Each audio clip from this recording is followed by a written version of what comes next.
경찰입니다. 신고 내용 말씀해 주세요. 여보세요? 여보세요? 네, 여기 아파트 인데요. 네. 제 여자친구를 죽였어요. 좀 내용 좀 자세히 말씀해 주시겠어요? 어떤 상황이세요? 그러니까 여자친구를 제가 남주기를 했거든요. 좀 현장에 좀 계셔 주실 수 있으세요? 네. 얼굴목에 가장 많이 상해가 가해져서 또 튀어나왔고 저희 시신을 수습한 아이가 저희 아이 동창 아이가 공교롭게도 그 119 대원이 동창 아이였어요. 걔도 굉장히 큰 상처가 됐었고 이거는 도저히 엄마 아빠가 미리 가셔서 보면 절대로 안 된다고 그렇게 전화를 해줄 정도로 부모들이 이거 보면 살 수가 없다고 반성을 판사님한테 해요. 저한테 해야지. 누가 용서를 해요. 누가 용서를 해요. 반성문을 왜 판사님이 저를 보면 걔가 어머니 잘못했습니다. 한마디 할 줄 알았어요. 그걸 기대했는데 어, 한참을 기다려도 잘못했습니다. 소리 안 하고 울기만 하더라고요. 이번 사건 좀 잘 좀 봐주셨으면 좋겠어요. 지난 1월 저희가 고인의 어머니 제보를 받고 한 차례 전해드렸죠. 무려 190차례 흉기를 휘둘러서 사망케 한 남자친구. 자, 당시 112 신고 당시 그 녹취 속 실제 그 범인 남자친구의 목소리 들어보시죠. 경찰입니다. 신고 내용 말씀해 주세요. 여보세요? 여보세요? 네, 여기 아파트 인데요. 네. 제 여자친구를 죽였어요.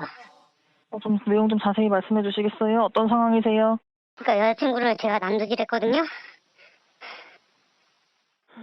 좀 현장에 좀 계셔 주실 수 있으세요? 네. 범행 현장에서 지금 저 전화를 한 건데요.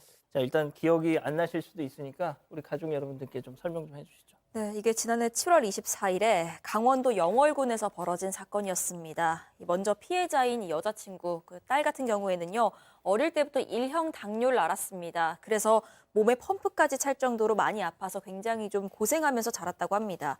그러다가 성인이 돼서요, 이 피해자는 결혼을 전제로 가해자인 저 남자친구를 만나게 됩니다. 두 사람은 예정대로였다면 이번 달에 결혼식을 올릴 계획이었습니다. 하지만 지난해 7월 24일에 저 남자친구가 돌연 점심시간에 집으로 찾아와서요. 저 피해자에게 무려 190여 차례나 흉기를 휘둘러서 잔혹하게 살해를 했습니다. 이 남자친구 입장은 이거였습니다. 이웃이랑 층간소음으로 갈등을 겪는 와중이었는데 그것 때문에 굉장히 스트레스가 심했다. 그런 와중에 피해자가 자신에게 모욕적인 말을 해서 순간적으로 참을 수 없어서 격분해서 범행을 저질렀다라고 진술을 했고요. 1심에서 이 우발적 범행이란 이유를 들어서 징역 17년이 선고가 됐습니다. 어머니는 숨진 딸의 마지막 모습을 볼 수 없었다고 합니다. 어머님 얘기 들어보시죠. 얼굴목에 가장 많이 상해가 가해져서 또 튀어나왔고 저희 시신을 수습한 아이가 저희 아이 동창 아이가 공교롭게도 그 119 대원이 동창 아이였어요. 걔도 굉장히 큰 상처가 됐었고 이거는 도저히 엄마 아빠가 미리 가셔서 보면 절대로 안 된다고 그렇게 전화를 해줄 정도로 부모들이 이거 보면 살 수가 없다고. 그 고인의 시신을 현장에서 수습했던 119 대원, 교수님 아시겠지만 119 대원들은 시신 보는 건 그냥 이골이 낫지 않습니까? 그렇죠. 자, 그런 119 대원들도 지금 그 동창분이 엄청난 정신적인 고통을 호소할 정도. 오죽했으면 어머니한테 시신 보지 말라고 신신당부를 했겠습니까? 그러니까 이제 만약에 동창이 아니었다면 그런 얘기를 안 할 수도 있는데 그 어떻게 보면은 이제 그 같은 공감대를 느끼기 때문에 그런 얘기를 한 것 같습니다. 지금 이제 그 보도에 의하면 이 피해자에 대해서 191차례 정도 어떤 그 흉기로 공격을 했다라고 하는데 이게 이제 대부분 딸의 얼굴목에 집중적으로 상처가 있었고 또 왼쪽 옆구리 쪽에서도 이제 많았었습니다. 그래서 이 딸의 그 시신을 이제 수습했던 그 119 대원이 바로 딸의 동창생이었기 때문에 본인이 생각을 한다 하더라도 이거는 진짜 부모가 만약에 이런 모습을 보게 된다면 어떻게 앞으로 살아갈 수가 없을 것 같다라고 이렇게 그 남동생에게 전화를 갖다 해줬을 정도라는 거죠.